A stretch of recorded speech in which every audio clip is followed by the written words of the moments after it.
ओम नमो भगवते वासुदेवाय। ओम नमो भगवते वासुदेवाय। ओम नमो भगवते वासुदेवाय।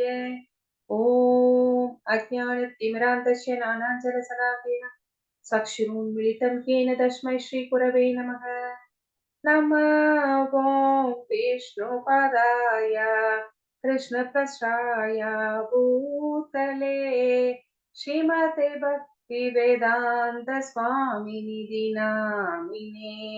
नमस्ते सरस्वती देवे गौरवाणी प्रचारिणे निर्विशेष शून्यवादी पास्यता हे कृष्ण करुणा सिंधु दीनबन्धो गोपेश गोपिका कांत राधा कांत नमोस्ते तप्त कांचन गौरंगी राधे वृंदावनेश्वरी वृषभानुसुते देवी प्रणमामि हरिप्रिये। जय श्री कृष्ण चैतन्य प्रभु नित्यानंद श्री अद्वैत गदाधार श्रीवासादि गौर भक्तवृंद। हरे कृष्ण कृष्ण कृष्ण हरे हरे हरे राम राम राम हरे हरे हरे कृष्ण कृष्ण कृष्ण हरे हरे हरे राम राम राम हरे हरे हरे कृष्ण कृष्ण कृष्ण हरे हरे हरे राम राम राम हरे हरे। जगद्गुरु श्रील प्रभुपाद की जय। हरे कृष्णा डिवोटीज, நான் ஸ்கிரீன் ஷேர் பண்றேன்.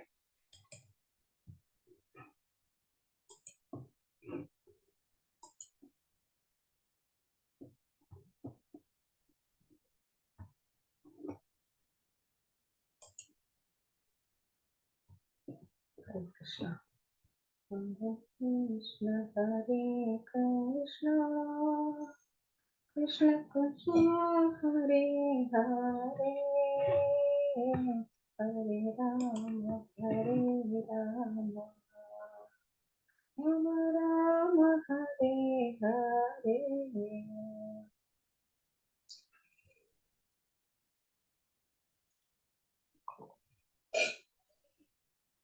हरे कृष्णा डिवोटीज, இன்னைக்கு 16வது சாப்டர் பகவத்கீதையில தெய்வ அசுர சம்பத் விபாக யோகம். அப்படின்னா தெய்வீக இயல்புகள் என்னென்ன, அரக்க இயல்புகள் என்னென்ன அப்படின்னு இந்த சாப்டர்ல பகவான் நம்மளுக்கு தெளிவா சொல்ல போறார். அவர் என்ன சொல்றார் அப்படின்னு நம்ம கேட்கலாம். நம்ம நேத்து என்ன பார்த்தோம்? பற்றற்ற மற்றும் சரணடைதல் மூலம் அசங்க சஸ்தேன, இந்த பௌதீக வாழ்க்கை இதுல இருக்கின்ற சிக்கல்கள் இதுல இருந்து விடுபடணும் அப்படின்னா அது பற்றற்ற அசங்க சஸ்திரேன அப்படின்னு நம்ம பார்த்தோம்.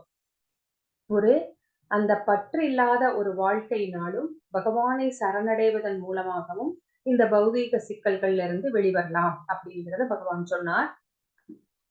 ஜட உலகத்திலிருந்து எப்படி நம்ம ஆன்மீக உலகத்திற்கு போகிறது அப்படிங்கிற 6லிருந்து 11 வரைக்கும் சொன்னார்.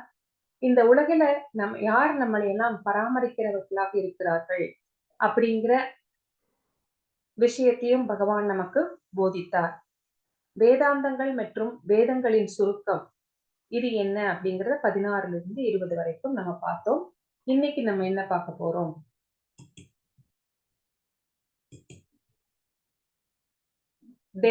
தேவன தெய்வ மற்றும் அசுர சுபாவங்கள். இது 1லிருந்து 6 வரைக்கும். பவந்தி சம்பதம் தெய்வீ அப்படிங்கிறது முக்கியமான வார்த்தை. அசுர குணங்கள்லாம் என்னென்ன? ஃபர்ஸ்ட் 6 ஸ்லோகத்துல தெய்வீகமான குணங்கள் என்னென்ன அப்படின்னு சொல்றார் பகவான். அப்புறம் 7லிருந்து 18 வரைக்கும் அசுர குணங்கள் எல்லாம் என்னென்ன அப்படின்னு சொல்ல போறார். தம்போ தர்போ அபிமானஷ, இது அந்த ஸ்லோகத்துல முக்கியமான வார்த்தை. அசுர சுபாவங்களின் விளைவுகள், அசுர சுபாவத்தையே நம்ம வளர்த்திருந்தோம்னா அதனால என்ன நமக்கு நடக்கும், அதோடைய விளைவுகள் எல்லாம் என்ன, ரிசல்ட்ஸ் என்ன, அது மட்டும் கிடையாது முன்னேற்றமா இல்ல நம்ம கீழ் நோக்கி செல்வோமா அப்படிங்கறதையும் நம்ம பார்க்க போறோம். நசுகம் நபராம் கதிம். சோ இதுதான் முக்கியமான வார்த்தை. சோ இது என்னன்னு நம்ம விரிவாக பார்க்கலாம். ஸ்ரீ ஸ்ரீ ராதா கோவிந்தர் இஸ்கான் பெங்களூருவுக்கு நம்முடைய பணிவான வணக்கங்களை சமர்ப்பித்து விட்டு இந்த செஷனுக்கு செல்லலாம். ஹரே கிருஷ்ண கிருஷ்ண கிருஷ்ண கிருஷ்ண ஹரே ஹரே ஹரே ராம ராம ராம ஹரே ஹரே. சோ முதல் 3 ஸ்லோகங்கள். இதுல பகவான் நம்மளுக்கு தெய்வீகமான குணங்கள் எல்லாம் என்னென்ன அப்படின்னு இங்க சொல்ல போறார். நம்ம பார்க்கலாம். ஸ்ரீ பகவானுவாச்ச அபயம் சத்வ சம்சுத்தி ஞான யோக விவஸ்திதி தானம் தமஸ்ஸ யக்ஞஸ்ய ஸ்வாத்யாயஸ்தவ ஆர்ஜவம் அஹிம்சா சத்யமக்ரோதஸ் தியாகச்சாந்திர் அபைஷுனம் தயா பூதே ஸ்வலுப்லுப்தம் மார்தவம் ஸ்வேத் அசாபலம் தேஜஸ்சமாத்ருதி சௌச்சம் அத்ரோகோ நாதிமானிதா பவந்தி சம்பதம் தெய்வீம் அபிஜாதஸ்ய பாரத. இந்த 3 ஸ்லோகங்கள்ல பகவான் என்ன சொல்றார்? புருஷோத்தமரான முழுமுதற் கடவுள் கூறினார், அச்சமின்மை, தனது நிலையை தூய்மைப்படுத்துதல்,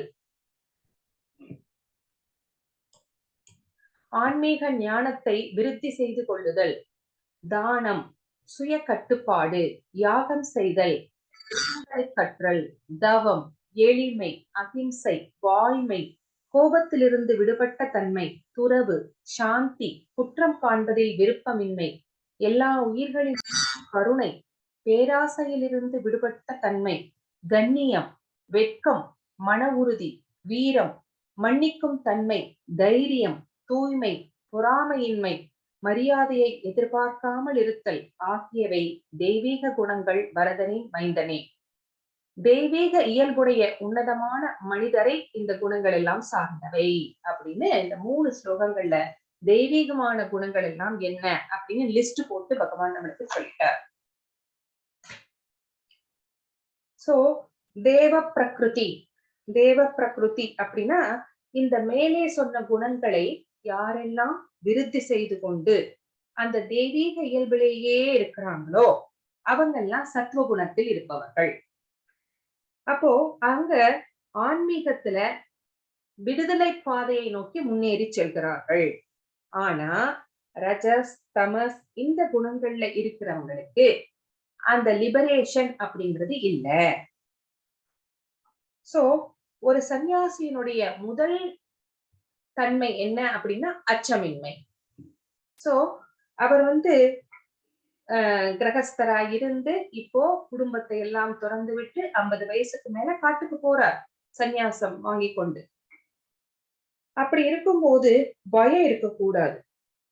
காட்டுல நம்ம தனியா இருக்க போறோமே, எனக்கு யாருமே ஆதரவு இல்லையே, என்னுடைய உறவுகளை எல்லாம் துறந்த பின் யார் என்னை காப்பார்கள் அப்படிங்கிற அந்த பயம் எண்ணம் வரக்கூடாது. தன்னை சரணடைந்த ஆத்மாவை பகவான் கவனித்துக் கொள்வார் அப்படிங்கறதுல உறுதியா இருக்கணும். அடுத்தது தூய்மைப்படுத்திக் கொள்ளுதல், தன் நிலையை தூய்மைப்படுத்திக் கொள்ளுதல். அதாவது அந்த மனநிலை, தன் நிலைனா மனநிலையை தூய்மைப்படுத்திக் கொள்ளணும். இப்ப ஃபார் எக்ஸாம்பிள் ஒண்ணு சொல்லலாம். சன்னியாசிகளோ இல்ல பிரம்மச்சாரிகளோ எடுத்துக்கோங்க. அவங்க பெண்களுடன் எந்த தொடர்பும் வைத்துக் கொள்ளக் கூடாது. ஒரு தனி இடத்தில் நின்று பெண்ணோடு பேசுவதோ இல்ல எங்கேயாவது சந்திக்கிறதோ அந்த மாதிரி விஷயங்கள்லாம் செய்யக்கூடாது அப்படின்னு சொல்றாங்க. சோ இதையெல்லாம் தடுக்கப்பட வேண்டும். அப்பதான் மனசு தூய்மையா இருக்கும். அதனால தன் நிலையை தூய்மைப்படுத்திக் கொள்ள வேண்டும். அந்த மாதிரி சிச்சுவேஷனை தவிர்த்திடணும் அப்படிங்கிறாங்க. சைத்தன்ய மகாபிரபு தன்னுடைய பெண் பக்தர்கள் இப்ப நகர்வலம் வரும்போது சங்கீர்த்தனம் பண்ணிட்டே வரார். நகர்வலம் வரும்போது பெண் பக்தர்கள் தனக்கு நெருங்கி தண்டவத் பிரணாம்ஸ் பண்ணுவதற்கு அவர் அனுமதிப்பதே கிடையாது. ரொம்ப தூரத்துல இருந்துதான் அவரை வணங்க அவர் அனுமதித்தார். சோ அவ்வளவு கட்டுப்பாடோட இருந்தார்.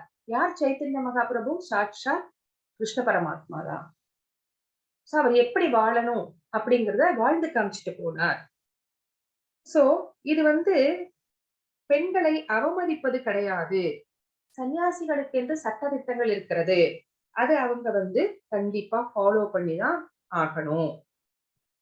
சோ அடுத்தது ஆன்மீக ஞானத்தை விருத்தி செய்து கொள்ளுதல். ஆன்மீக ஞானத்தை பிரம்மச்சாரிகளும் சரி, சன்னியாசிகளும் சரி, யாராக எல்லாருமே வந்து ஆன்மீக ஞானத்தை விருத்தி செய்து கொள்ளணும். தானம். தானம் கொடுக்கிறது யார் கொடுப்பாங்க? இல்லறவாசிகள் தான் மத்தவங்களுக்கு கொடுப்பாங்க. அப்போ இந்த சன்னியாசிகள் எல்லாம் போய் பிச்சாந்தேகின்னு சொல்லு பிச்சையத்தான் வந்து அவங்க யாசிப்பாங்க இல்லையா? அவங்களுக்கு இல்லாம இல்ல. ஆனா அவங்களுடைய தர்மத்துல சந்நியாச தர்மத்துல என்ன சொல்லப்பட்டிருக்கிறதுன்னா, ஒவ்வொரு வீடாக சென்று பிச்சை எடுக்கணும். அந்த பிச்சையை கொண்டுதான் தங்கள் வந்து சாப்பிடணும். தனக்காக அவர்கள் எதையும் சம்பாதிப்பது கூடாது அப்படின்னு வந்து சொல்லப்பட்டிருக்கிறது. சோ அதுக்காகத்தான் அவங்க வீடு வீடா போறாங்க. அதுக்காக மட்டுமா போறாங்க? இல்ல. இல்லறவாசிகளை ஆன்மீக பாதையில் அழைத்து வர வேண்டும் அப்படிங்கிறதுக்காகத்தான் அவங்க முக்கியமா அந்த நோக்கத்துக்காக தான் அவங்க வந்து போறாங்க. சோ அது மட்டும் கிடையாது. இல்லறவாசிகள் தங்கள சம்பாதிக்கிறதுல 50% வந்து பகவானுடைய காரியங்களுக்காக, கிருஷ்ண உணர்வை பரப்புவதற்காக செலவழிக்கணும் அப்படின்னு சொல்லப்பட்டிருக்கிறது. அடுத்தது வந்து சுய கட்டுப்பாடு அப்படின்னா நம்மளுக்கு தெரியும். Self control. யாகம் செய்தல், அது நம்மெல்லாம் இப்ப காட்டுக்கு போய் யாகம் எல்லாம் செய்ய முடியாது. கோயில் எல்லாம் பெரிய பொருட்செலவுல கோயில்ல யாகம் செய்ய முடியாது. நம்மளுக்கு இப்ப என்ன சொல்லப்பட்டிருக்கிறது? கலியுகத்துல நம்மனால பண்ண முடிந்தது ஜபயக்னம். அதுவே யாகத்திற்கு சமம். பகவானுடைய நாமாக்களை ஜபம் செய்வது யாகம் செய்வதற்கு சமம். வேதங்களை கற்றல். சோ இதெல்லாம் நம்மளுக்கு தெரியும் இல்லைங்களா? தவம். சோ இப்ப நம்ம பண்ண வேண்டிய தவம் என்ன? பகவானுடைய நாமாக்களை சொல்லுவது மட்டும்தான் நாம் செய்கின்ற தவம். நம்முடைய பிரிஸ்கிரைப்டு டியூட்டிஸ் என்னென்னவோ அதை சரிவர செய்தாலே அது தவம் செய்தது. எளிமையா இருக்கிறது. அகிம்சை. அகிம்சைனா அடுத்த உயிரை கொல்லாமல் இருப்பது மட்டும்தான் அகிம்சைன்னு நினைச்சிட்டு இருக்கோம். இல்ல. அடுத்தவங்க மனசு நோகாம பேசுறது கூட அகிம்சை தான். வாய்மைனா தன்னுடைய நலத்திற்காக பொய் சொல்லாமல் இருப்பது. கோபத்திலிருந்து விடுபட்ட தன்மை. கோபம் கூடவே கூடாது. அது நம்மளை அழிவு பாதையில் அழைத்து செல்லும். துறவு. சோ துறவுனா நம்மளுக்கு தெரியும். செயல்களின் பலன்களை பகவானுக்கு அர்ப்பணிக்கிறது. அடுத்தது சாந்தி. எது இருக்கோ அதை வச்சு அமைதியாக திருப்தியாக இருக்கிறது. குற்றம் காண்பதில் விருப்பமின்மை. சோ மத்தவங்க ஃபைண்டிங் ஃபால்ட் வித் அதர்ஸ். அது வந்து ரொம்ப தப்பான குணம். அது நம்ம கிட்ட நிறைய இருக்கிற குணம் கூட. இதுவே நம்ம வந்து ஒரு தப்பு செஞ்சிடறோம்னு வச்சுக்கோங்களேன். நம்ம என்ன மத்தவங்க கிட்ட தப்பு கண்டுபிடிக்கும் போது நம்ம வந்து ஜட்ஜா மாறிடுவோம். அவங்கள ஜட்ஜ் பண்ணுவோம். நீ பண்ணுனது தப்பு அப்படின்னு சொல்லுவோம். ஆனா நம்மளுக்கு அதே நம்ம அந்த சிச்சுவேஷன்ல இருந்தா நம்ம லாயரா மாறிடுவோம். என்ன சொல்வோம்? நீங்க அந்த சிச்சுவேஷன்ல இருந்திருந்தா கூட நீங்களும் இப்படிதான் பண்ணியிருப்பீங்க அப்படின்னு நம்ம சொல்லுவோம். சோ அந்த மாதிரி செய்யக்கூடாது. குற்றம் காண்பதில் யார் யார் என்ன தப்பு பண்றாங்களோ அது பகவான் பார்த்துப்பாரு. நம்ம எதுக்கு அதுக்காக அத போய் சொல்லணும்? இல்லையா? அந்த மாதிரி செய்யக்கூடாது.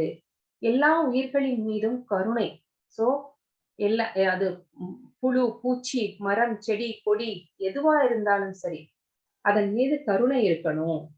பேராசையிலிருந்து விடுபட்ட தன்மை. இன்னும், இன்னும், இன்னும் அப்படின்னு நிறைய சம்பாதிக்கணும் அப்படிங்கிற அந்த 7 தலைமுறைக்கு சொத்து சேர்த்து வச்சுட்டு போகணும் அப்படிங்கிற எண்ணம் வந்து நம்மளுக்கு வேண்டாம். நம்மளுக்கு இருக்கிறது போதும் அப்படிங்கிற அந்த போதுமென்ற எண்ணம். கண்ணியம், வெட்கம், மன உறுதி, வீரம். சோ வீரம் வீரத்தை பொறுத்த வரைக்கும் யா ரொம்ப இவங்க என்ன மக்களை காக்கக்கூடிய வலிமை வந்து சத்திரியர்களுக்கு இருக்கணும் கண்டிப்பா. அந்த வலிமை வந்து அவங்களுக்கு கண்டிப்பா தேவையான்ற ஒண்ணு. மன்னிக்கும் தன்மை, தைரியம், தூய்மை, பொறாமையின்மை. சோ அந்த பொறாமையின்மை அப்படிங்கிறது நம்ம கிட்ட கண்டிப்பா இருக்க வேண்டிய குணம். ஏன்னா நம்மளுக்கு அது ரொம்ப தூரமாவே இருக்கு. பொறாமையின்மை அப்படிங்கிறது. ஒரு சின்ன விஷயத்த கூட நம்மனால தாங்கிக்க முடியறது கிடையாது. நம்ம கிட்ட இல்லாத ஒண்ணு அடுத்தவங்க கிட்ட இருந்தா அத நம்மனால பொறுத்துக்க முடியாது. அப்புறம் மரியாதையை எதிர்பார்க்காமல் இருத்தல். மரியாதை. ஒரு மேரேஜ்க்கே போறோம் அப்படின்னா, அவங்க நம்மள எப்படி எல்லாம் வரவேற்கிறாங்க அப்படிங்கிறது நம்ம மனசு எதிர்பார்க்குது. இல்லைங்களா? சோ அந்த மாரி ஆனா தெய்வீக குணம் பொருந்தியவர்கள் அதையெல்லாம் ஒரு பொருட்டாகவே மதிப்பது கிடையாது. அப்படின்னு இந்த தெய்வீக குணங்கள் என்னென்ன அப்படின்னு பகவான் இங்க வந்து ஒரு லிஸ்டே போட்டு சொல்லியிருக்கிறார்.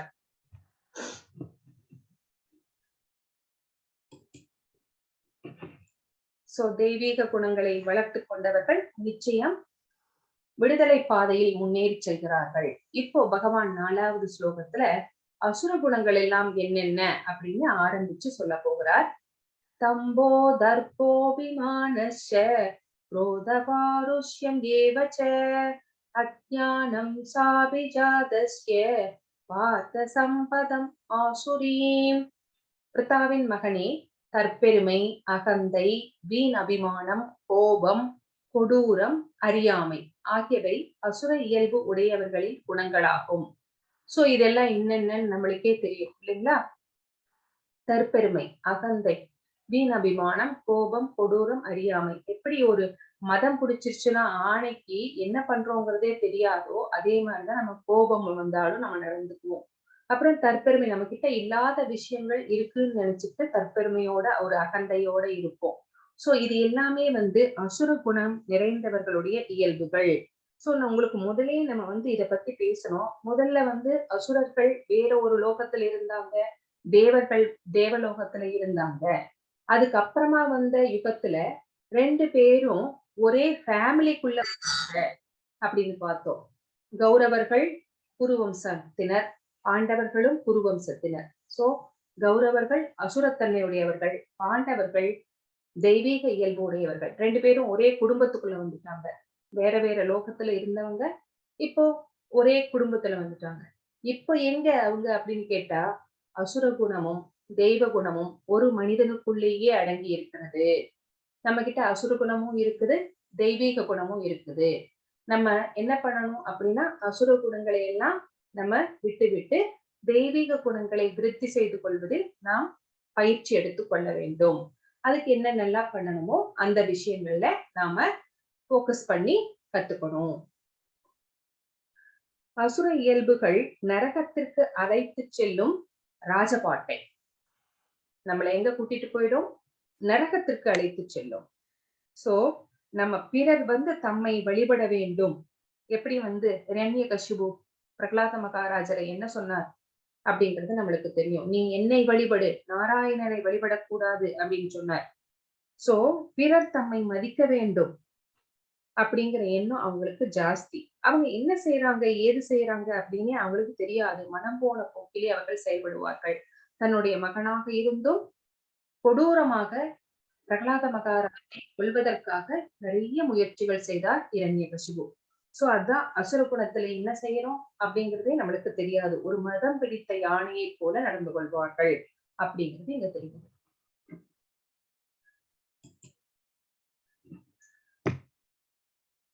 அடுத்த ஸ்லோகம். தைவி சம்பத்தி மோக்ஷாய நிபந்தாய சுரீமதா மாசூஷ சம்பதம் தைவீம் அபிஜாதோசி பாண்டவ. தெய்வீக குணங்கள் முக்தி தரக்கூடியவை, அசுர குணங்கள் பந்தப்படுத்தக்கூடியவை. பாண்டுவின் மைந்தனா, கவலைப்படாதே, நீ தெய்வீக குணங்களுடன் பிறந்திருக்கிறாய். சோ தெய்வீக குணத்தை வளர்த்துட்டா நமக்கு ஆன்மீகத்துல முன்னேறுவோம், பக்குவம் அடைவோம். நம்ம பகவானை அடைவதற்கு நம்மளுக்கு ஒரு சான்ஸ் கிடைக்குது, முக்தி கிடைக்கிறதுக்கு. ஆனா அசுர குணங்கள் நம்ம இந்த உலகத்தோடையே பந்தப்படுத்தி தான் வச்சிட்டு இருக்கோம். பாவ காரியங்கள் நிறைய செய்வோம். அந்த பாவத்தை அனுபவித்து மறுபடியும் மறுபடியும் பிறப்பு எடுப்போம். சோ நம்ம கண்டிஷன்டு சோல்ஸாவே எப்பவுமே இருப்போம். முக்தி அப்படிங்கிறதுக்கே நம்மளுக்கு வழி இல்லாம போயிடும். ஆனா பாண்டுவின் மைந்தனே, அர்ஜுனரை பார்த்து சொல்றார். பாண்டுவின் புத்திரன் தானே அர்ஜுனர். அதனால நீ கவலைப்படாத, நீ ஒரு தெய்வீக குணங்களோட நீ பிறந்திருக்கிற. ஒரு சத்திரியனுக்கு எதிரியின் மீது அம்பு எய்வதுதான் தர்மம் இல்லையா? அப்போ உன்னதமும் கூட. அந்த கடமையிலிருந்து நீ விலகிட்டேனா நீ அசுரன் ஆயிடுவ. நீ இப்ப தெய்வீக இயல்போட இருக்க அர்ஜுனா. ஒரு சத்திரியனுக்கு எது தர்மம்? எதிரியின் மீது அம்பு எய்வது. இப்போ நீ கௌரவர்களை பார்த்து என்ன சொல்ற? என்னுடைய சகோதரர்கள், அவர்கள் மேல நான் அம்பெய்து அவர்களை கொல்ல மாட்டேன்னு சொல்ற. அப்ப நீ உன்னோட கடமையிலிருந்து தவறி விடுகிறாய். கடமையிலிருந்து தவறுதல் அப்படிங்கிறது அசுர குணம் அப்படிங்கிறாரு. அதனால நீ கவலைப்படாத, நீ போர் செய்ய தயாராகு அப்படின்னு அவனை உற்சாகப்படுத்துறார்.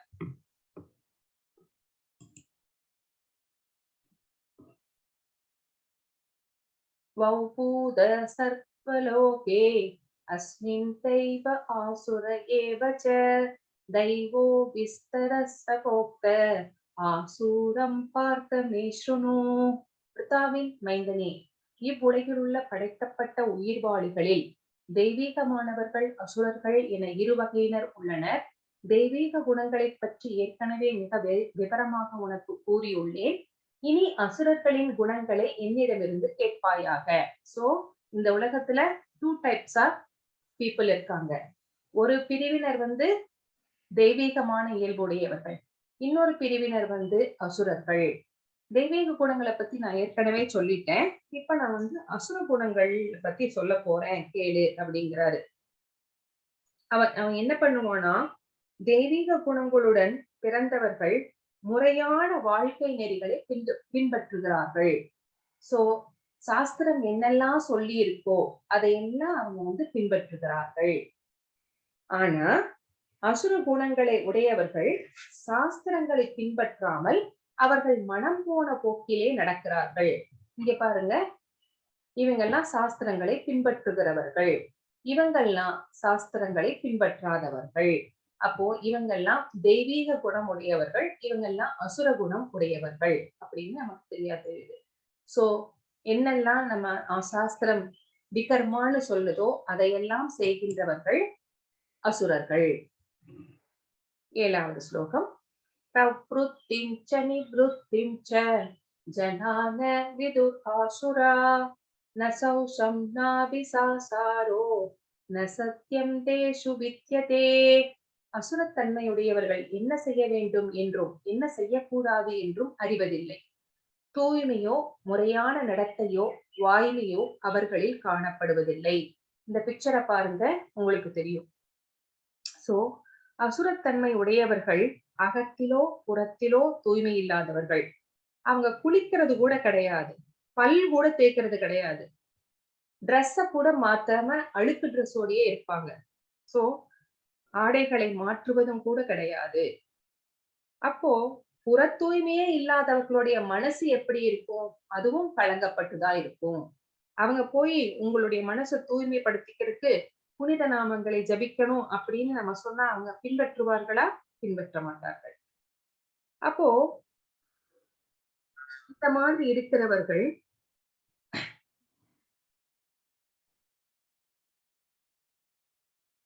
இது எதனால அப்படின்னு கேட்டா, நவீன கல்வி முறை இதுக்கு ஒரு காரணமா இருக்கு.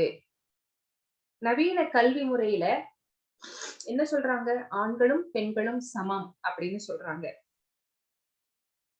பெண்கள் என்ன சொல்றாங்க? ஆண்களுக்கு ஈக்குவலா ஆண்கள் செய்யற எல்லாத்தையுமே நாங்க செய்யணும் அப்படிங்கிறாங்க. ஆக்சுவலா அது பெண் சுதந்திரம் கிடையாது.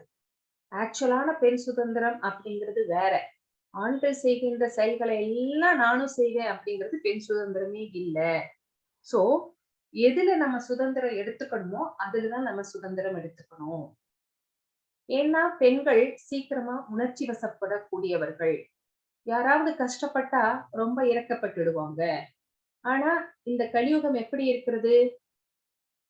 எப்படி மத்தவங்களை ஏமாத்தலாம் அப்படின்னு தான் இருக்கு இல்லையா? அப்போ ரொம்ப ஜாக்கிரதையா இருக்கணும். இந்த சுதந்திரத்தை பயன்படுத்தி பெண்கள் வந்து முன்னேறுவதற்கு பதிலாக வீழ்ச்சியுறக்கூடாது அப்படிங்கிறதும் நம்ம இந்த ஸ்லோகத்துல தெரிஞ்சுக்கிறோம். அசத்யம் அப்பிரதிஷ்டம் தே ஜகத் ஆஹுர் அனீஸ்வரம் அபரஸ்பர சம்பூதம் கிம் அந்யத் காமஹைதுகம். அவர்கள் இவ்வுலகம் பொய் என்றும் அஸ்திவாரம் இல்லாதது என்றும் கட்டுப்படுத்தும் கடவுள் எவரும் இல்லை என்றும் கூறுகின்றனர். காம இச்சையால் உண்டாக்கப்பட்டதாகவும் காமத்தை தவிர இதற்கு வேறு காரணம் இல்லை என்றும் அவர்கள் சொல்கின்றனர். அவர்கள்னு யார சொல்றாங்க இங்க? ஏத்திஸ்ட், பகவானுக்கு எதிராக நடக்கின்றவர்கள், பகவானை நம்பாதவர்கள், அபக்தர்கள். அவங்க என்ன சொல்றாங்க? இந்த உலகமே பொய், இந்த உலகம் வந்து தானா தோன்றியது, இதுக்கு யாரும் அஸ்திவாரம் எல்லாம் போடல, கடவுள்னு யாருமே இல்ல, இது தானா உருவாச்சு. அந்த உலகம் உருவானதுக்கு அப்புறமா ஆண் பெண் 2 பேருடைய காம இச்சையினாலேயே மக்கள் தொகை பெருகியது. சோ இதுக்கு காரணம் காம இச்சை தான் அப்படின்னு, இதை தவிர வேற காரணமே இல்ல அப்படின்னு வந்து இவங்க சொல்றாங்க, ஏத்திஸ்ட் சொல்றாங்க. அவங்களுக்கு கடவுள் அப்படின்னு ஒருத்தர் இருக்கிறார் அப்படிங்கிற நம்பிக்கை இல்லாததுனால ஆண் பெண் உறவினால் குழந்தைகள் உண்டாகிறார்கள், ஆத்மா என்று ஒன்று இல்லை அப்படின்னாங்க. சாஸ்திரங்களையும் இவர்கள் நம்புவது இல்லை.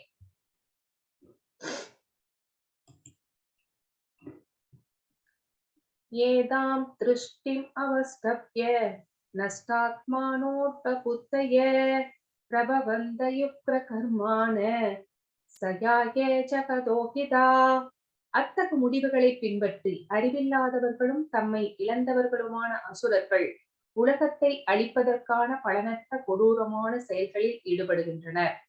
சோ அவங்களுக்கு கடவுள் பக்தி, கடவுள் இருக்கிறார் அப்படிங்கிறதுல எல்லாம் நம்பிக்கை இல்லாததுனால அவங்க அறிவில்லாதவர்களாக இருக்கிறார்கள். தம்மை இழந்து விட்டார்கள். எங்க? மாய சக்தி கிட்ட. ஓகே. அவர்களுடைய அறிவை மாயா திருடி கொண்டு போய்விட்டாள். மாயை அவர்களை தன்வசத்தில் வைத்திருக்கிறார். அவங்கதான் அசுரர்கள். அந்த அசுரர்கள் என்ன பண்றாங்க? உலகத்தை அழிப்பதற்கான பலனற்ற கொடூரமான செயல்களில் ஈடுபடுகிறார்கள். நம்ம பாக்குறோம் இல்லைங்களா? அணுகுண்டு தயாரிக்கிறாங்க. எதுக்காக? உலகத்தை அழிப்பதற்காக. இல்லைங்களா? இந்த பிக்சரை பார்த்தோம்னா உங்களுக்கு தெரிஞ்சிருக்கும். ஹிரோஷா, நாகசாகி எல்லாம் ஞாபகம் வந்திருக்கும் நினைக்கிறேன்.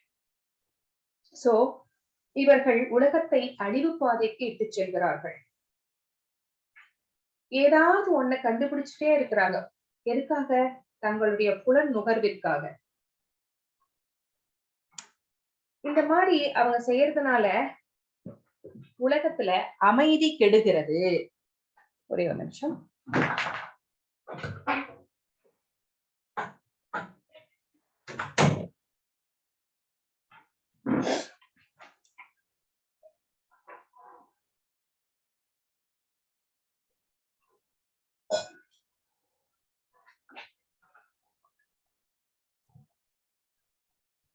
உலகத்துல அமைதி கெடுக்கிறது. அவங்க நிறைய நிறைய புது விஷயங்களை கண்டுபிடிச்சிட்டு இருக்கிறதுனால. இப்போ செல்போன் கண்டுபிடிச்சாங்க. ரொம்ப யூஸ்ஃபுல்லா இருக்கு இல்லைங்களா?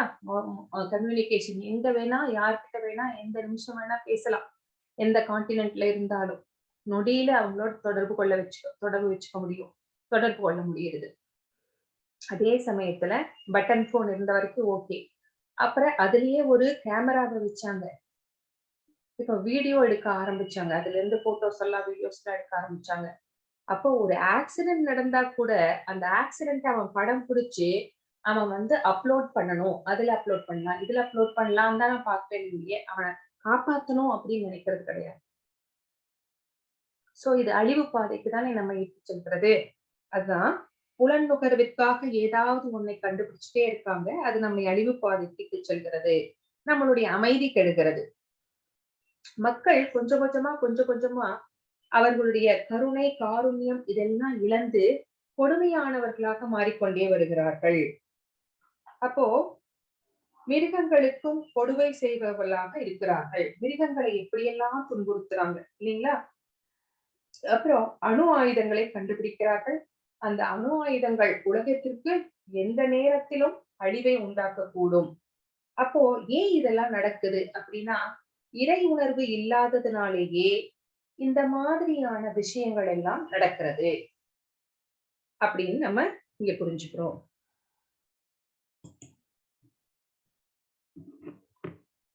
காமம் ஆஸ்ரித்ய துஷ்பூரம் தம்பமான மதான்விதா மோகாத் குஹீத்வா சத்ரகான் பிரவர்த்தந்தே சுசீவ்ருதா. அசுரத்தன்மை உடையவர்கள் திருப்தியடையாத காமத்திடம் தஞ்சமடைந்து கர்வம் மற்றும் பொய் கௌரவத்தில் கவர்ச்சியில் மூழ்கி மயக்கப்பட்டுள்ளனர். எப்போதும் தூய்மையற்ற விரதங்களில் ஈடுபடும் அவர்கள் நிரந்தரமற்ற பொருள்களினால் கவரப்படுகிறார்கள். சோ அவங்களுக்கு ஆசை நிறைய. அசுரத்தன்மை உடையவர்களுக்கு இன்னும் வேண்டும், இன்னும் வேண்டும் அப்படிங்கிற ஆசை நிறைய இருக்கிறதுனால அவங்களுடைய ஆசைகள் வந்து திருப்தி அடையாமலே இருக்கிறது. கர்வம் நிறைய இருக்கிறது. நான் எனது அப்படிங்கிறது. அதனால அந்த கவர்ச்சியிலேயே மூழ்கி இருக்கிறாங்க. அப்போ தூய்மை இல்லாத சாஸ்திரங்கள் சொல்லாத விரதங்களை எல்லாம் மேற்கொள்கிறார்கள். சாஸ்திரம் அதையெல்லாம் சொல்லல. ஆனா இவங்க அதையெல்லாம் செய்றாங்க. நிரந்தரமற்ற பொருட்கள் இந்த உலகத்துல எந்த பொருள் எடுத்துக்கோங்க, அது நிரந்தரம் இல்லாதது. அப்போ அந்த பொருள் மேல அவங்க ரொம்ப ஆசை வைக்கிறாங்க. அப்போ அவங்க என்ன நினைக்கிறாங்க அப்படின்னா, அசுரர்களுடைய காமம் திருப்தி செய்ய முடியாதது. இந்த பௌதீக ஆசைகளை பெருக்கிக் கொண்டே போகிறார்கள். சோ அவங்க இன்னும் கம்ஃபர்ட் ஜோன்லயே இன்னும் இன்னும் இன்னும் அப்படின்ட்டு அதுக்காகவே முயற்சிகள் நிறைய செய்யறாங்க. அவங்க தங்களுக்குன்னு ஒரு சொந்த கடவுளை உருவாக்கிக்கிறாங்க. அதுக்கேற்ப அவங்க நடக்கிறாங்க. மது, மங்கை, மாமிச உணவு இதனால எல்லாம் ரொம்ப கவரப்படுகிறார்கள். அப்போ இந்த மாதிரி நடக்கிறவங்க அவங்களுடைய வாழ்க்கை எதை நோக்கி செல்கிறது அப்படின்னு கேட்டா நரகத்தை நோக்கி செல்கிறது அப்படின்னு தான் நம்ம இங்க புரிஞ்சுக்கிறோம். பாருங்க, illicit relationship, gambling, intoxication, meet eating, இதுல அவர்களுடைய நாட்டம் எல்லாம் இதுல ஜாஸ்தியா இருக்கு. 11, 12 இந்த 2 ஸ்லோகம் என்ன சொல்லுதுன்னு பார்க்கலாம். சிந்தாம் அபரிமேயாம் ச பிரளயாந்தம் உபாஸ்ரிதா காமோபகோப பரமா ஏதாவத் இதி நிश्चिता ஆசாபாச சதை பக்தா காமக்ரோத பராயணா ஈதந்தே காமபோகார்த்தம் அந்யாயேனார்த்த சஞ்சயான். மனித நாகரிகத்தின் முக்கிய தேவை புலன்களை திருப்தி செய்வதே என்று அவர்கள் நம்புகின்றனர். சோ நம்ம மனித பிறப்பு எடுத்ததே எல்லா சுகங்களையும் அனுபவிக்கிறதுக்கு தான் அப்படின்னு அவங்க நினைச்சிட்டு இருக்காங்க. இவ்வாறாக வாழ்வின் இறுதி வரையுள்ள அவர்களது கவலைகள் அளக்க முடியாதவை. ஆனா நம்மளுடைய மனித பிறப்பினுடைய நோக்கம் என்ன அப்படின்னா, பகவானுக்கு சேவை செய்வது, பக்தி தொண்டு செய்து பகவானை அடைவது. இதுதான் நம்ம மனித பிறப்பின் நோக்கம். ஏன்னா 84 லட்சம் பிறவிகள் இருக்கு. அதுல எத்தனையோ பிறவிகள் எடுத்ததுக்கு அப்புறமா நம்மளுக்கு இந்த மனித பிறவி கிடைச்சிருக்கு. நம்மளுக்கு ஒரு நாய் பிறவியோ பூனை பிறவியோ கிடைச்சிருந்தா அதுல பக்தி செய்ய முடியாது.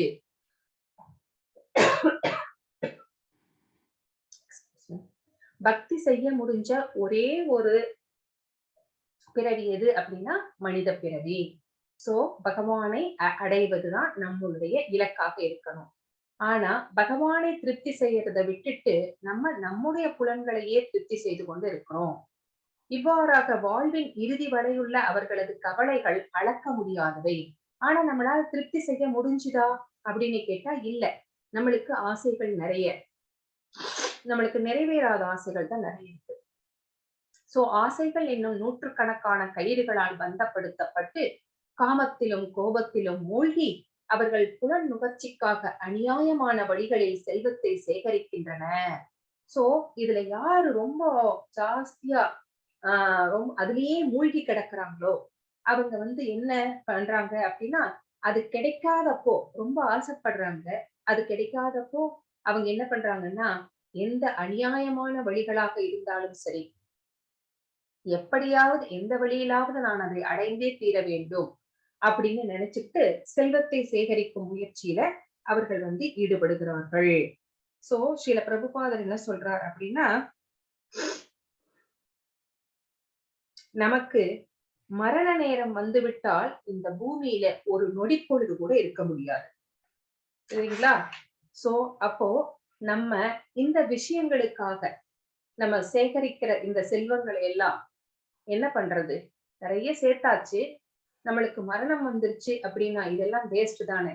அப்போ இதுக்காக போய் இந்த தற்காலிகமான ஒரு பொருளுக்காக இந்த மாதிரியான அசுரத்தன்மையோடு நடந்து கொள்வது எவ்வளவு முட்டாள்தனமானது அப்படிங்கறத நம்ம புரிஞ்சுக்கிறோம்.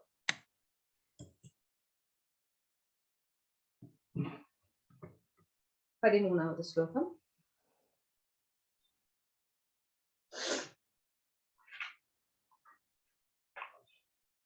பதிமூணு டு 15 நான் படிக்கிறேன். இதம் அத்யமயா லப்தம் இமம் பிராப்யஸ்ய மனோரதம் இதம் அஸ்தீதம் அபீமே பவிஷ்யதி புனர்தனம் असौ मया कदशत्रु अनिष्ये सापरानपि ईश्वरोऽहम् अहं भोगी सिद्धोऽहं बलवान् सुखी आट्योऽपि जनवानस्मि कोऽन्योऽस्ति सदृशो मया यस्ये दास्यामि मोदिष्य इत्यन्नान विमोहिता. இந்த 3 ஸ்லோகங்களும் அசுரத்தன்மை உடையவன் நினைக்கிறானா, இன்னைக்கு என்கிட்ட இவ்வளவு சொத்து இருக்கு, என்னுடைய திட்டத்தின்படி எனக்கு நிறைய லாபம் வரப்போகுது, அவன் பிளான் பண்ணி வச்சிருக்கான் அப்படி. தற்போது இது எல்லாம் என்னுடையதாக இருக்கிறது, எதிர்காலத்தில் இது மேலும் மேலும் பெருகும். எப்படி வட்டி வாங்கினா குட்டி போட்டுக்கிட்டே போகுமோ அந்த மாதிரி எனக்கு ஷேர்ல இவ்வளோ வரும், அதுல இவ்வளோ வரும் அப்படின்னு அவன் நிறைய பிளான்ஸ் எல்லாம் வச்சிருக்கான். இது மேலும் மேலும் பெருகும். அப்போ எனக்கு யார் எதிரி?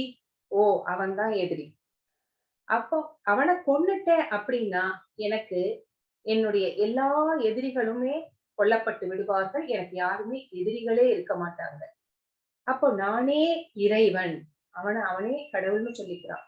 நானே அனுபவிப்பாளன், இத்தனையும் நான் தான் அனுபவிக்க போறேன். நானே பக்குவமானவன், என்னை விட பலசாலி யாருமே இல்லை, என்ன மாதிரி சந்தோஷமா இருக்கிறவங்களும் யாருமே கிடையாது. என்னோட சொந்தக்காரங்களை எல்லாம் பாருங்க, அவங்களும் என்ன மாதிரியே பணக்காரர்களாக இருக்கிறார்கள். சோ என்னை போல பலசாலி மகிழ்ச்சியுடையவன் வேறு யாருமே கிடையாது. நான் யாகங்கள் செய்வேன், தானங்கள் கொடுப்பேன், இவ்வாறு இன்பமாக இருப்பேன். இவ்விதமாக அத்தகு மக்கள் அறியாமையில் மயக்கப்பட்டிருக்கிறார்கள். சோ ஏன் இவங்க இந்த மாதிரி எல்லாம் நடந்துக்கிறாங்க அப்படின்னா, அதுக்கு காரணம் அவர்களுடைய அறியாமையில இருக்கிறதுனாலதான் இவங்க இந்த மாதிரி எல்லாம் நினைக்கிறாங்க, நடக்கிறாங்க. செல்வத்தை சேர்ப்பதற்கு மனிதன் எந்த எல்லை வரை வேண்டுமானாலும் போறான் அவன். செல்வத்தை சேர்க்க பாவ வழிகள் செய்வதற்கு தயங்குவதே கிடையாது. ஆனா பிறரது தியாகத்தில் தான் வாழலாம் என்று எண்ணுகிறான். சோ மத்தவங்க எவ்வளவு கஷ்டப்பட்டாலும் பரவாயில்ல, நான் சந்தோஷமா இருக்கணும் அப்படிங்கறதுதான் அவங்களுடைய ஒரே நோக்கமாக இருக்கு. இதுக்கு யார எக்ஸாம்பிளா சொல்லலாம்? ராவணனை எக்ஸாம்பிளா சொல்லலாம். சோ ராவணன் சிறந்த உதாரணமாக இதுக்கு இருப்பான். அதுதான் இங்கே நம்ம தெரிஞ்சுக்கிறது.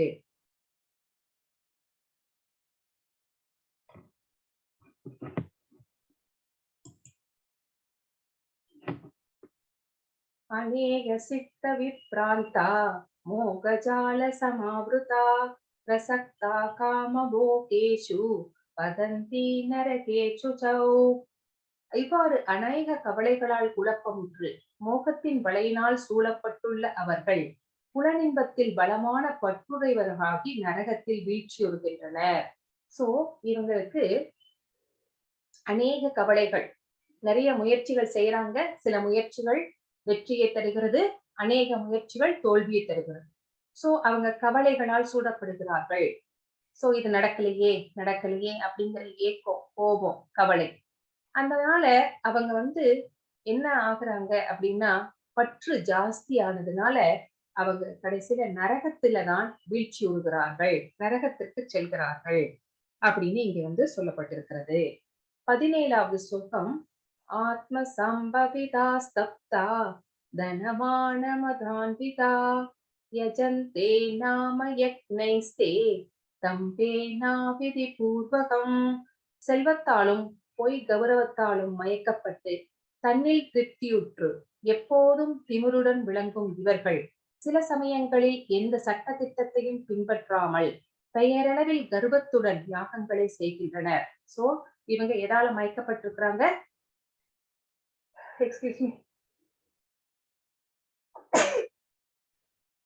செல்வம் நிறைய இருக்கிறதுனால, செல்வத்தினாலும் பொய் கௌரவம், நான் எனது அப்படிங்கிற அந்த பொய் கௌரவத்தினால மயங்கி இருக்கிறதுனால எப்பவும் அவங்களுக்கு ஒரு திமிர் இருக்கு அவங்க கிட்ட. அதனால எந்த சட்ட திட்டத்தையும் பின்பற்ற மாட்டார்கள். அவங்களுக்கு இஷ்டப்பட்ட மாதிரி, இஷ்டப்பட்ட விதத்துல அவங்க நிறைய யாகங்களை கர்வத்தோட செய்வாங்க. எதுக்காக அப்படின்னா, அதெல்லாம் சாஸ்திரத்தில் சொல்லப்படவே இல்லை. ஆனா இவங்க இஷ்டத்துக்கு செய்வாங்க. ஏன்னா தன்னை எல்லாரும் புகழணும், பேருக்காக, புகழுக்காக அந்த மாதிரி நிறைய விஷயங்களை அங்க செய்யறாங்க. சோ தவறான அப்போ இவங்க வந்து இவங்கள ஃபாலோ பண்றதுக்குன்னு கொஞ்சம் பேர் இருப்பாங்க இல்லைங்களா? அவங்களை தவறாக இவர்கள் வழிநடத்தி செல்கிறார்கள். சோ இவங்களை வந்து தான் வந்து கடவுளுடைய அவதாரம் அப்படின்னு பொய்யா பிரச்சாரம் பண்ணிக்கிறாங்க. துறவிகள் அணிகின்ற அந்த காவி உடையை அணிந்து கொள்கிறார்கள். அந்த மாதிரி செஞ்சுட்டு இழிவான செயல்களை வந்து இவங்க செய்யறாங்க. துறவிகள் செய்யக்கூடாத செயல்களை எல்லாம் இவங்க செய்யறாங்க.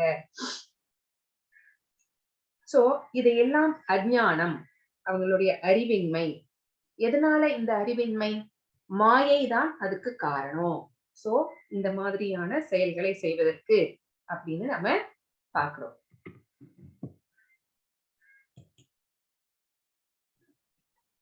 அகங்காரம் பலம் தர்ப்பம் காமம் குரோதம் ச சம்ஸ்ரிதாக மாம் ஆத்ம பரதேகேஷு பிரத்விஷந்தோப்ய சூயகா.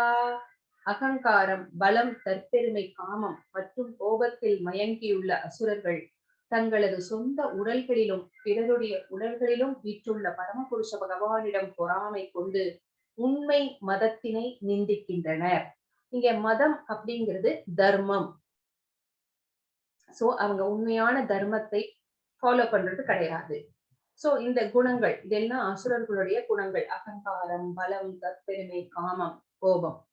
இது யார்கிட்ட நிறைஞ்சிருக்கோ அவங்க அசுரர்கள். அப்போ அவங்களோட மனசுலயும் அசுரர்களோட மனசுலயும் பகவான் இருக்கார், பரமாத்மாவாக இருக்கிறார். சோ பரமபுருஷ பகவானிடம் பொறாமை கொண்டு உண்மை மதத்தினை, தர்மம் என்ன அப்படிங்கிறது தெரியாம அந்த தர்மத்தை வந்து நிந்திக்கிறார்கள், செய்வது கிடையாது, அதற்கு எதிராக நடக்கிறார்கள். இங்க பாருங்க சிசுபாலன். சிசுபாலனுக்கு பகவான் மேல ரொம்ப பொறாமை. பகவான் மாதிரியே ட்ரெஸ் போட்டுக்குவார், பகவான் மாதிரியே ஆபரணங்கள் எல்லாம் போட்டுக்குவார். சோ நீதான் போடுவியா, எனக்கு என்னால போட்டுக்க முடியாதா அப்படின்னு சொல்லிட்டு பகவான் மேல ரொம்ப பொறாமை. எப்பவுமே பகவானை வந்து திட்டிக்கிட்டே இருப்பார். சோ இந்த மாதிரி செய்து கொண்டிருக்கும் போது ஒரு தடவை அவங்க அம்மா வந்து ரொம்ப ரெக்வஸ்ட் பண்றாங்க கிருஷ்ணர் கிட்ட, என்னோட மகனை வந்து மன்னிச்சிரு கிருஷ்ணா அப்படின்னு. பகவானும் என்ன சொல்றார், நான் வந்து 99 தடவை மன்னிப்பேன், 100வது தடவை நான் மன்னிக்க மாட்டேன் அப்படின்னு சொல்லிடுறார். ஆனா இதெல்லாம் தெரிஞ்சிருந்தும் கூட இந்த சிசுபாலன் எப்பவுமே பகவான் மேல பொறாம ஜாஸ்தியா இருக்கிறதுனால பகவானை எப்பவுமே வசைபாடி கொண்டே இருந்தார். அப்போ சுதர்சன சக்கரம் என்ன பண்ணுச்சு, அவருடைய கையிலிருந்து வெளிப்பட்டு அவரோட தலையை கொய்து விட்டது. இதுதான். சோ தர்மம் எது அப்படின்னு தெரியாம அவங்க நடக்கிறதுனால, அசுர குணத்தினால அவர்கள் நடக்கிறதுனால தர்மம் எது அப்படிங்கிறதே அவர்களுக்கு தெரியாமல் போய்விடுகிறது. சோ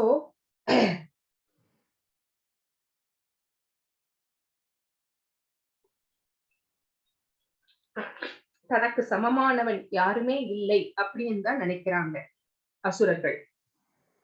அப்போ யாரேனும் எதிரிகள் அவனுக்கு இருந்தா அவனை அழிக்கவும் கொல்லவும் தரைமட்டமாக்கவும் அந்த அசுரர்கள் திட்டங்களை தீட்டுகிறார்கள். ஆனா அவங்களுக்கு அதுல வெற்றி கிடைப்பது கிடையாது.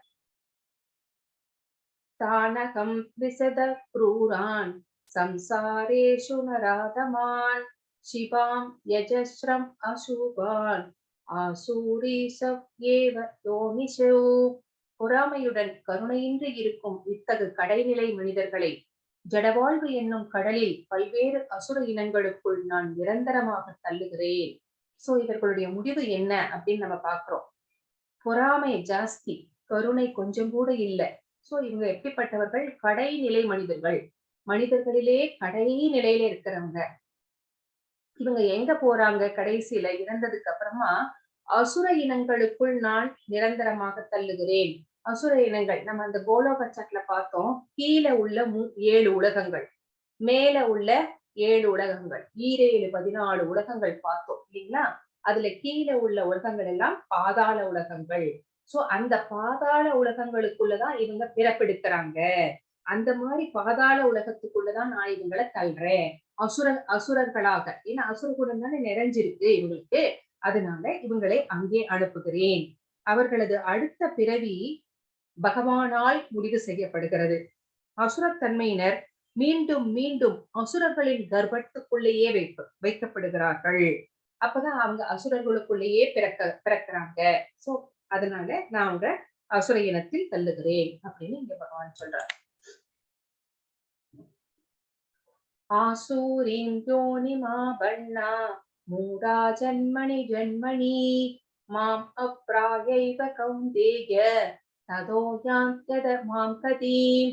குந்தியின் மகனே, அசுரத்தனமான வாழ்வினங்களில் மீண்டும் மீண்டும் பிறவி எடுக்கும் இத்தகையவர்கள் என்றுமே என்னை அடைய முடியாது. படிப்படியாக அவர்கள் மிகவும் வெறுக்கத்தக்க வாழ்வினங்களிலேயே மூழ்குகின்றனர். அசுரத்தனத்தை நிறைய வளர்த்துக்கிட்டு இருக்கிறவங்க அதுல இருந்து விடுபட முடியல. அவங்க மறுபடியும் அசுர கர்ப்பத்திலேயே வைக்கப்பட்டு அவர்கள் அங்கேயே அந்த பாதாள உலகங்களிலேயே மீண்டும் மீண்டும் பிறவி எடுக்கிறார்கள். சோ அவங்க என்ன ஒரு நாளும் பகவானை அடைவதற்கு வாய்ப்பே இல்லை அப்படின்னு இங்க நம்ம தெரிஞ்சுக்கிறோம். அப்போ பகவான் எல்லாரையும் சமமா நடத்தக்கூடியவராச்சே, பகவானுக்கு அப்போ இவங்க மேல வெறுப்பா அப்படின்னு நம்ம கேட்கலாம். ஆனா சில சமயங்கள்ல அசுரர்கள் பகவானால் கொல்லப்படுகிறார்கள் என்றால் அது அவர்களுடைய நன்மைக்கே. பகவான் கையால சாகணும்னா அது கூட ஒரு கொடுப்பினை வேணும். சோ அது பகவானுடைய கருணை. சோ அவர்கள் இறைவனால் கொல்லப்படுவதால் அவங்களுக்கு என்ன கிடைக்குது? விடுதலை கிடைக்கிறது, மோட்சம் கிடைக்கிறது. சோ ராவணன், கம்சன், இரண்யகசிபு இவங்க எல்லாம் அப்படிப்பட்டவர்கள் தான் அப்படிங்கிறதையும் நம்ம இங்க தெரிஞ்சுக்கிறோம்.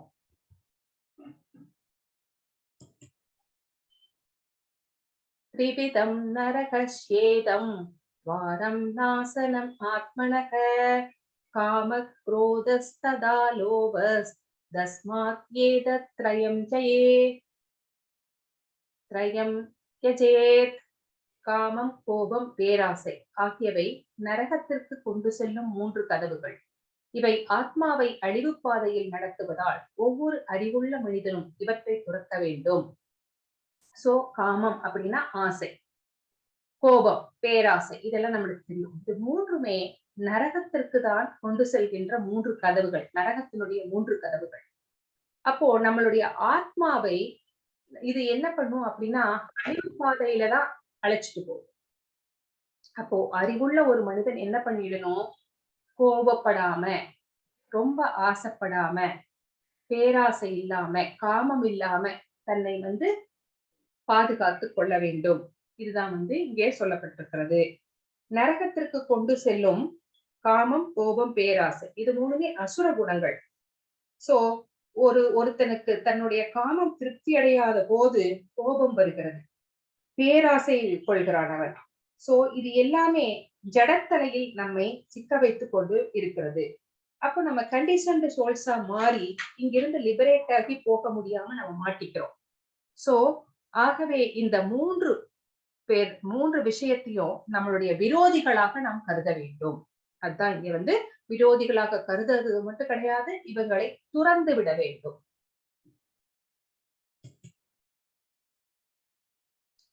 ஏதைர் விமுக்த கௌந்தேய நமோத்வாரைஸ்திரிவிக்னரஹ ஆசரத் ஆத்மனஸ்ரேஸ்யஸ் ததோ யாதி பராம் கதிம்.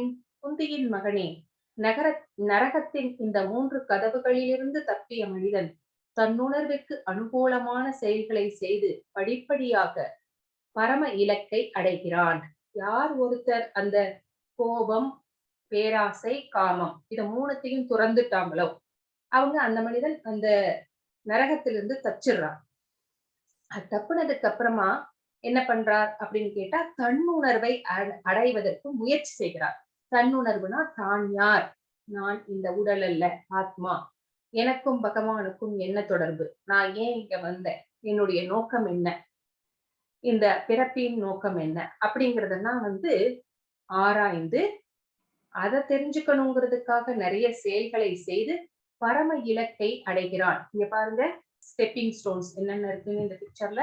Acceptance of a spiritual master, ஒரு டிசிப்ளிக் சக்சஷன்ல இருந்து வந்த ஒரு குருவை சரணடைய வேண்டும். எப்படி படிப்படியாக பரம இலக்கை அடையணும் அப்படின்னா இந்த படிகளை நம்ம இந்த படிகள்ல நம்ம முன்னேறணும். அடுத்தது ஸ்டடி ஆஃப் த வேடா. அப்போ அந்த குருவானவர் என்ன சொல்லி கொடுப்பார்? வேதங்களை கற்றுத் தருவார். எப்படியெல்லாம் நம்ம ஆஸ்ட்ரிட்டிய ஃபாலோ பண்ணணும், எப்படியெல்லாம் செல்ஃப் கண்ட்ரோல்டா இருக்கணும், சென்சஸ் புலன்களை எப்படி கண்ட்ரோல் பண்றது. அப்போ இந்த மாதிரி இதெல்லாம் ஃபாலோ பண்ணிட்டு வரும்போது நம்மளுக்கு என்ன கிடைக்கும்? ஸ்பிரிச்சுவல் நாலேஜ், பகவானை பற்றிய ஆன்மீக அறிவுல நம்ம தேர்ந்தவர்களாக இருப்போம். சோ இந்த இந்த இந்த மாதிரியான விஷயங்களை ஃபாலோ பண்றதுனால அவன் பரம இலக்கை அடைகிறான். கடைசி இலக்கு என்ன? அவனுடைய கோல் என்ன? பகவானை அடைவது. சோ இதையெல்லாம் ஃபாலோ பண்ணும்போது அவனால பகவானை அடைய முடியும் அப்படின்னு இந்த ஸ்லோகம் நம்மளுக்கு சொல்கிறது. 3 விரோதிகளிடமிருந்து தப்பிய ஒருவன் தூய்மை அடைகிறான். வேதங்கள் சொல்லப்பட்ட சட்டதிட்டங்களை பின்பற்றுகிறான். ஆன்மீக நிலைக்கு இப்போது தன்னை உயர்த்திக் கொள்கிறான். அதுதான் இந்த ஸ்லோகம் நமக்கு சொல்றது.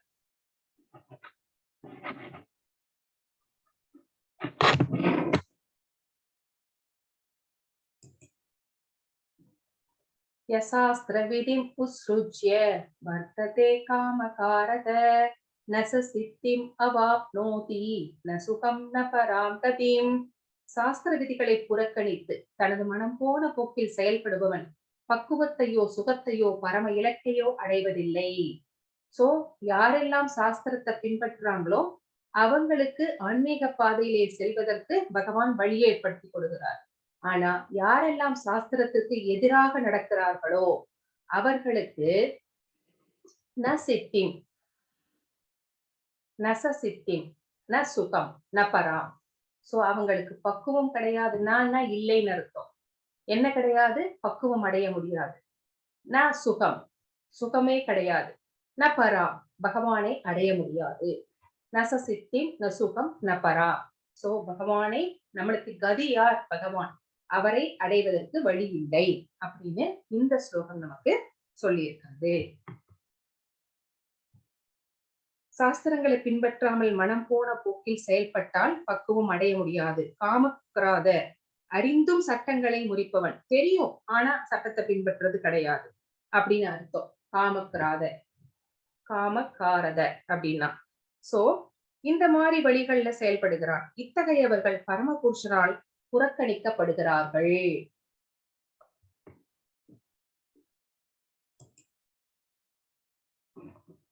தஸ்மாத் சாஸ்திரம் பிரமாணம் தே கார்ய கார்ய விவஸ்திதௌ ஞாத்வா சாஸ்திர விதானோக்தம் கர்ம கர்த்தும் இஹார்ஹசி.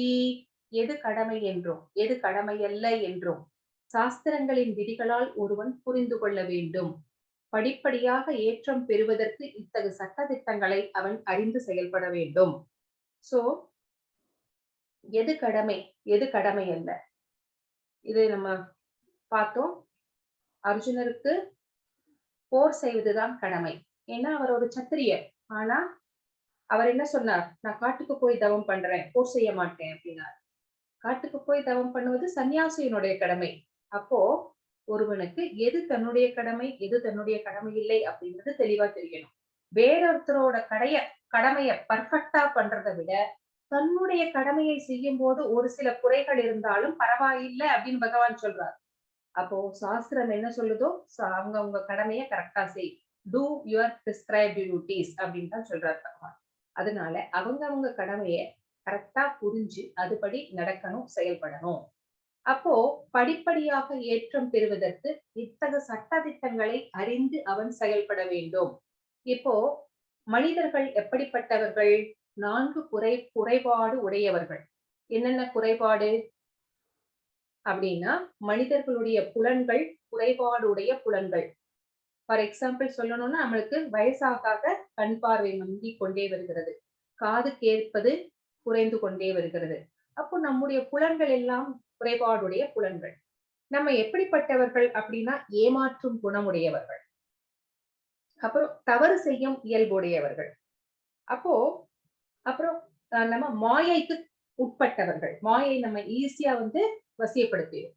இந்த 4 குறைபாடு கூட தான் மனிதர்கள் பிறக்கிறார்கள். அப்போ இந்த 4 குறைபாடுகளை வச்சுக்கிட்டு நம்ம சட்டதிட்டங்களை எல்லாம் தீட்டும் போது அந்த சட்டதிட்டங்களிலும் என்ன இருக்கும்? குறைபாடு இருக்கும். ஓட்டைகள் இருக்கும். அப்போ நம்ம என்ன பண்றது அப்படின்னு கேட்டா, பகவான் வகுத்து கொடுத்த வேதங்கள் சொல்கின்ற வேதம் யார் சொன்னார்? என்னது? பகவானுடைய மூச்சுக்காற்று. அப்போ வேதம் என்ன சொல்கிறது? பகவான் என்ன சொல்றார்? சாஸ்திரம் என்ன சொல்கிறது? அத அப்படியே ஆச்சாரியர்கள் ஃபாலோ பண்ணாங்க. ஏன் எதுக்குன்னு கேட்கல. அப்போ அவர்களுடைய வழியை பின்பற்றி நாமும் அத அப்படியே ஃபாலோ பண்ணணும். இப்போ அப்பா யார் அப்படின்னு அம்மா சொன்னா நம்ம உடனே நம்பினோமா இல்லையா? அம்மாக்கு மட்டும் தான் அந்த ரைட்ஸ் இருக்கு. அப்போ அதே மாதிரிதான் வேதம் என்ன சொல்கிறது? ஆச்சாரியர்கள் என்ன சொல்கிறார்கள்? நம்மளுடைய பகவான் என்ன சொல்கிறார்? அவர் சொல்றத அப்படியே நம்பணும். நம்மளா தனியா நம்ம சட்டதிட்டங்கள்லாம் வகுத்தா அது நிச்சயம் குறைபாடு உடையது. ஏன்னா நம்ம குறைபாடு உடையவர்கள். அதனால நம்ம வகுக்கின்ற சட்டதிட்டங்களும் குறைபாடோடு தான் இருக்கும். அப்போ அத ஃபாலோ பண்ணினா நம்மளுக்கு நம்ம நல்ல கதிக்கு போக முடியாது. அப்போ சாஸ்திரம் சொல்கிறது, குரு சொல்றது, இத ஃபாலோ பண்ணி நம்ம செயல்பட வேண்டும் அப்படிங்கிறது தான் இந்த ஸ்லோகம் நமக்கு சொல்கின்ற விஷயம்.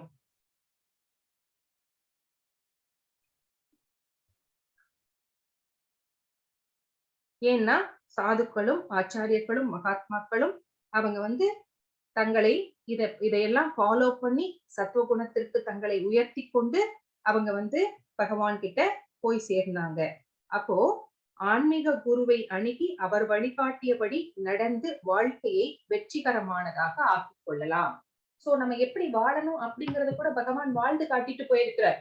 நான் பகவான் அப்படிங்கிறதுக்காக அவர் நான் சொல்றதை கேளு அப்படின்னு சொல்லல.